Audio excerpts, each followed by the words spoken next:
Tu connais sûrement ce nom. Yuri Boyka. Le combattant le plus redouté des prisons russes.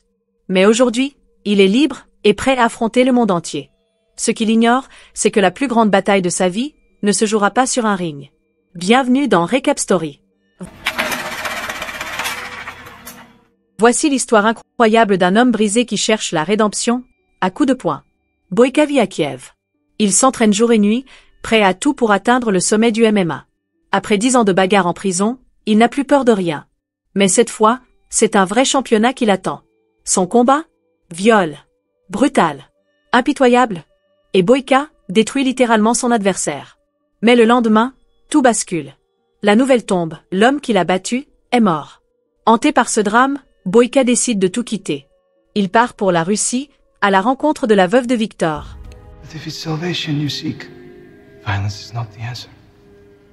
Là-bas, il découvre qu'elle est harcelée par un dangereux mafieux, Zourab. Pour se faire pardonner, Boyka fait un pacte. 3 combats clandestins, et Zourab laisse la veuve tranquille. Ce qu'il ne sait pas, c'est qu'il vient de plonger en enfer. Premier combat, Boyka détruit son adversaire. Deuxième, il affronte 2 frères en même temps, blessés, à bout, mais il tient. Grâce à Alma, la veuve, qui commence à voir l'homme derrière le monstre. Mais Zourab trahit sa promesse. Il libère Nightmare, un colosse sorti tout droit des ténèbres, pour tuer Boyka. Et menace Alma en retour. Peut-être que tu connais déjà ce gars. Il s'appelle Yuri Boyka, un maître légendaire des arts martiaux. Il vient tout juste de sortir de la prison la plus dangereuse de Russie. Aujourd'hui, il est prêt à conquérir le monde des arts martiaux mixtes. Mais même dans ses pires cauchemars, il n'aurait jamais imaginé les épreuves qu'il allait devoir affronter sur le chemin vers la gloire. Boyka vit désormais à Kiev. Il s'entraîne sans relâche et participe à des spectacles de combat. Après 10 longues années passées dans une colonie pénitentiaire stricte, il s'est battu dans des centaines de combats clandestins pour gagner sa liberté. Là où n'importe qui aurait abandonné, lui, il a résisté. Il ne rêve pas de gloire en prison, il rêve de titres véritables. Pendant ce temps, dans les Black Hills, là où Boyka a combattu autrefois, un nouvel adversaire fait son apparition. Un prisonnier fou, qu'on surnomme Nightmare. Un jour, entre 2 entraînements, Boyka fait un don à une église locale, une église qu'il a lui-même contribué à construire. Il cherche la rédemption à travers la foi, mais le prêtre doute de la voie qu'il suit. Boyka n'est pas d'accord. Il croit que Dieu lui a donné un don, et ce serait un péché de ne pas l'utiliser. Peu après, son manager Kirill lui décroche un combat officiel, un vrai, pas un combat clandestin. He's dead. He's dead. Cette fois, il a une chance de se qualifier pour le championnat européen de MMA. Accompagné de Kirill, Boyka part à Budapest, déterminé à briller. Ce soir-là, les premiers rangs sont réservés aux recruteurs les plus influents. Dès le début du combat, Boyka comprend que son adversaire est un combattant redoutable. Il esquive de justesse, se fait presque avoir plusieurs fois. Mais la rage monte en lui. Boyka explose, frappe à la poitrine et à la tête. L'adversaire titube. Boyka le terrasse. Les recruteurs sont stupéfaits, ils n'ont pas vu un combat aussi impressionnant depuis longtemps. Ils veulent absolument revoir Boyka. On lui propose d'intégrer un nouveau tournoi dans 2 semaines. Il accepte. Mais alors qu'il quitte l'arène, il aperçoit son adversaire évacué sur un brancard. L'homme est dans un état critique. Le lendemain, Kirill lui annonce la terrible nouvelle. Victor, son adversaire, est mort. Boyka est sous le choc. Il demande à connaître le nom et l'origine de l'homme, Victor, originaire de Drovne, en Russie. Kirill lui dit d'oublier que tous les combattants connaissent les risques. Mais Boyka ne peut pas tourner la page. En voyant une photo de Victor et de sa femme, il décide de partir pour la Russie. Fugitif ou non, Boyka s'en fiche. Il demande à Kirill de lui faire de faux papiers et part pour Drovne. Là-bas, pendant les funérailles de Victor, la veuve se fait harceler par un homme qui réclame le remboursement d'une dette. Elle est désormais seule face à cette pression. Boyka, arrivé en ville, cherche la veuve au centre pour enfants où elle travaille. Mais elle est emmenée par des hommes dans une voiture noire. En suivant la piste, Boyka découvre qu'elle travaille aussi dans un club de nuit où se tiennent des combats de MMA clandestins. Là, il observe Igor Casimir, le champion local, brut et arrogant. Puis il voit Alma, la veuve de Victor, serveuse dans ce club. Quand il tente de l'approcher, les gardes interviennent, mais Boyka les terrasse sans effort. Un homme sort, Zourab, le patron du club. Il applaudit Boyka et lui propose son ring, mais Boyka refuse. Il est ici pour Alma. Zourab refuse catégoriquement. Il ordonne qu'on garde un œil sur Boyka. Le lendemain, Boyka retourne voir Alma au centre. Il parvient enfin à lui parler, lui remet une lettre de Victor, mais n'ose pas tout lui dire.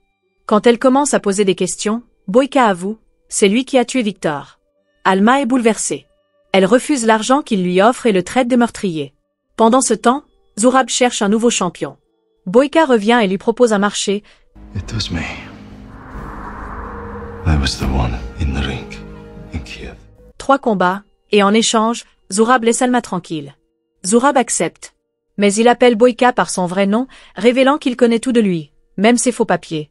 Boyka appelle Kirill, il doit rester une semaine de plus. Le premier combat arrive. L'adversaire est coriace, mais Boyka le met au sol. Alma, présente, commence à voir l'homme sous un autre jour. Elle lui propose même de s'entraîner au centre pour enfants. Deuxième match. Surprise, Boyka doit affronter 2 frères en même temps. Il souffre, son dos est blessé, mais il voit Alma dans la foule. Et il puise dans ses dernières forces pour les battre. Il sort du ring en boitant, acclamé par le public. Mais Zurab prépare un coup tordu. Il contacte un policier corrompu et lui propose un deal, libérer Nightmare de prison, en échange de Boyka. Le flic hésite, mais finit par accepter. Entre-temps, Alma s'occupe de Boyka, applique une décoction sur son dos blessé. Elle lui confie que le centre était le rêve de son mari. Ils ont contracté une dette auprès de Zurab pour le construire. Abandonner ce lieu serait trahir ce rêve. Zurab, jaloux de leur rapprochement, tente de retourner Alma contre Boyka. Pendant ce temps, Kirill appelle, le tournoi à Budapest l'attend. Boyka promet d'être au bus à 21h. Mais Alma débarque à son hôtel, elle veut la vérité. Boyka lui raconte tout. Sa haine, sa chute, la prison, puis sa foi. Il ne voyait plus des hommes sur le ring, seulement des obstacles. Il regrette profondément. Il ne cherche ni pardon, ni amour. Il veut juste se racheter. Dernier combat, Boyka contre Igor Casimir. Combat intense. Casimir frappe là où ça fait mal, triche, frappe laine. Boyka est au sol. Casimir croit avoir gagné. Mais Boyka croise le regard d'Alma. Et là, il se relève, encore plus fort. Il enchaîne les coups et met Casimir KO. Alors qu'il pense avoir rempli sa part du contrat, Zurab annonce, ce n'était pas le champion. Il te reste encore un combat. Boyka est furieux. Il a été piégé. Son dernier adversaire est là, Nightmare, 2 fois plus grand que lui.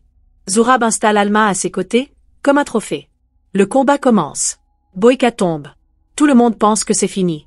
Mais il se relève. Brisé, mais debout. Il se bat, frappe, encaisse, hurle de douleur. Alma le regarde, impuissante. Il utilise chaque gramme de volonté, chaque seconde de souffle. Et finalement, il terrasse Nightmare. Mais ce n'est pas fini. Des hommes armés attendent Boyka à la sortie. Zurab traîne Alma, prêt à l'emmener. Boyka, à moitié mort, se relève encore une fois. Il se bat contre tous, seul. Alma croit qu'il est mort en le voyant tomber une dernière fois. Mais il n'est pas fini. Il se relève. Encore. Et toujours. Le combat final commence. Nightmare écrase Boyka. Mais à chaque fois qu'il tombe, il se relève. Encore. Et encore. Parce que Boyka ne se bat plus pour la gloire. Il se bat pour se racheter. Pour sauver une femme. Pour redevenir un homme. Et quand tout semble perdu, il explose de rage, et terrasse son ennemi. Zurab pense avoir gagné. Mais Boyka, brisé, sanglant, détruit, se relève une dernière fois. Il abat chaque homme sur son chemin. Parce qu'on peut tuer un rêve. Mais on ne peut pas tuer la volonté d'un homme libre. Tu viens d'assister à l'un des combats les plus puissants de l'histoire du cinéma d'action. Si tu veux plus d'histoires comme celle de Boyka, abonne-toi à Recap Story et active la cloche pour ne rien manquer. Et rappelle-toi, ce ne sont pas les coups qu'on donne qui nous définissent, mais ceux qu'on encaisse sans jamais tomber.